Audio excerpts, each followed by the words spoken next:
Hi guys, good morning. একটা শুভ সকাল। তোমাদেরকে একটা ভালো ফ্রেশ ব্লগ নিয়ে চলে এসেছি, যেখানে তোমাদেরকে আজকে দেখাবো। আজকে আমরা কলকাতার বাইরে একটা সুন্দর পরিবেশ, যেটা হচ্ছে মধ্যমগ্রাম বাগানবাড়ি। খুব সুন্দর পরিবেশ, তোমরা সবাই আসতে পারো এখানে। খুব ভালো একটা নিরিবিলি জায়গা, এখানে সমস্ত কিছু রয়েছে, দেখতে পাচ্ছ। তোমাদেরকে ঘুরিয়ে দেখানোর চেষ্টা করব। পিছনে ঝিল রয়েছে, বোটিংয়ের ব্যবস্থা রয়েছে এখানে। পুরোটা এখানে একটা সবুজে মোড়া পরিবেশ, বাগানবাড়ি। খুব সুন্দর একটা জায়গা, খুব ঠান্ডা এখানে, খুব ঠান্ডা। আজকে নর্মাল টেম্পারেচার 8 ডিগ্রি, প্রচণ্ড ঠান্ডা।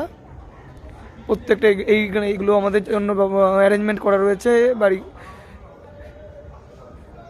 তোমাদেরকে পুরোটা দেখাবো, তোমরা দেখতে থাকো। আজকে পুরো ভিডিওটা তোমরা দেখো। অনেক কিছু দেখাবো আজকে, অনেক কিছু নতুন নতুন চমক রয়েছে তোমাদের জন্য।